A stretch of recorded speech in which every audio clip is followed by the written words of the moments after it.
My abuela Zoma was born in San Ramon, Puerto Rico. In 2017, Hurricane Maria decimated her hometown, leaving my family without power and water for days. They were lucky. 6 months later, less than 8% of roads were open and a third of the island was completely deforested. Maria was a total unmitigated climate disaster. Puerto Ricans were left helpless to defend themselves on the island that was supposed to support them.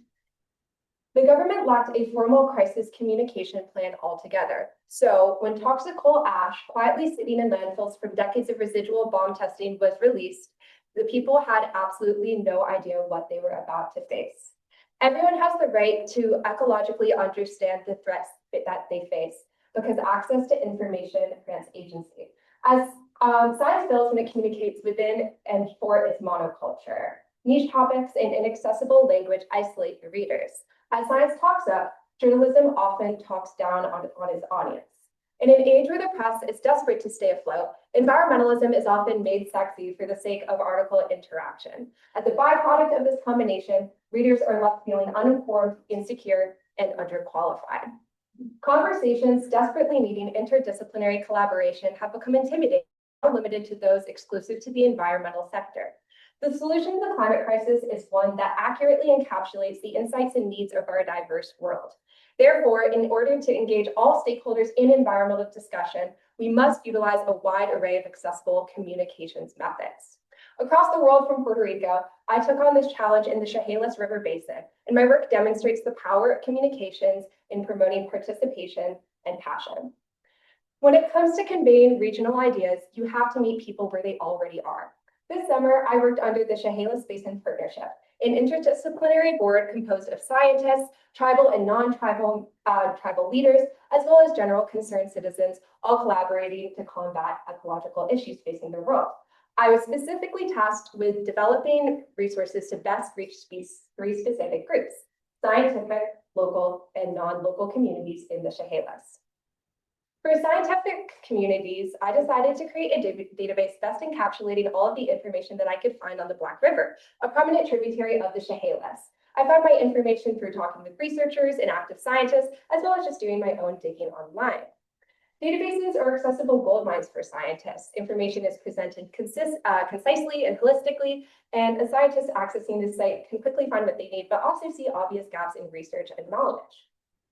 For citizens local to the Chehalis, I decided to, for citizens local to the Chehalis, there's no better way to engage people than just to have a face-to-face conversation. I decided to go about this by setting up interviews with people that I could find who were willing to basically talk to me about what was bothering them.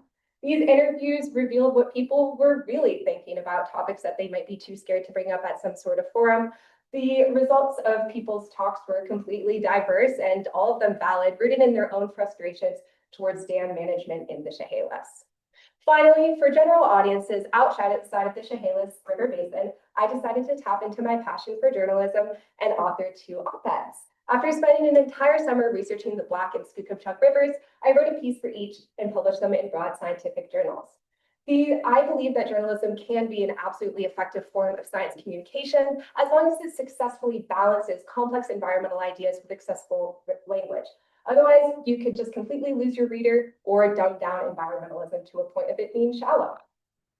Altogether, across all of my different deliverables, I found that tailoring communications towards the desired audience increased engagement and passion. I hope that if people look at my work from the environmental sector, they might be able to see that it can be a case study for productive environmentalism just through learning how to talk to people. Learning how to get comfortable with talking with different people is the key for accessible communications. Science is inherently inaccessible, as is scientific language. Adapting communications to best meet who you're talking to is the most effective way to get things done. Journalism, I believe, needs to stop cutting corners and actually stand up for what they believe in. The press is one of the most powerful tools that we have as people, and it must be utilized in the fight against climate change. I do my work for all of the environmentalists out there who are, feel like their work is being shouted into a void and they don't know how to reach people. But more than anything, I do my work for people who need to be protected and informed, like those in Puerto Rico during Hurricane Maria. So thank you to everyone. Thank you to the Chehalis River Basin. Thank you to the Confederated Tribes of the Chehalis. to Julian, to Kirsten, but more than anything to my friends who are my whole life. So thank you so much.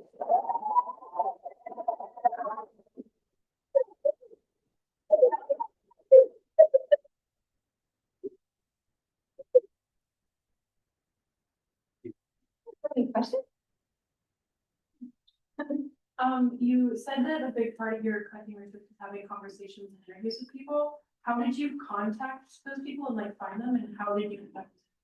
This is a great question. For anyone who didn't hear, she asked how I conducted my interviews in the Shangri-Las and also how I found the people I talked to. So my interviews took two different forms. They could be, over email just for accessibility, who don't, for people who don't have time for a formal conversation. But I also did a lot of interviews just over the phone or over Zoom. I found all my interviewees from basically just going through mailing list archives of people who had signed up for different things in the Chehalis, made a giant Excel sheet, threw it into one BCC email, sent it out, and whoever took the bait, I talked to. Great question. Any other questions? Yeah. You hear me, Rob? Yeah. Okay, great. I was just curious about whether there's a difference between like social media and means of meeting different like local communities, especially in different ways compared to traditional media, and whether social media has been empowering people or maybe like leading people to personal activities. That's an amazing question. I can kind of paraphrase and repeat, but basically asking if I found there to be a difference between social media or more traditional media in terms of mobilizing for engagement. I didn't do any work with social media for my own internship, but I am very much of the belief that information has to be accessible, and that means something different for every person, no matter who you are. If you're someone who probably doesn't engage any traditional media, I know I live in a microcosm as someone who reads the paper all day long, but like if you're only consuming environmental information through social media, I find that to be just as effective. I think it's a really big misconception that one form of communication is better than the other. Really, whatever reaches you and whatever is rooted in validity and well-meaningness.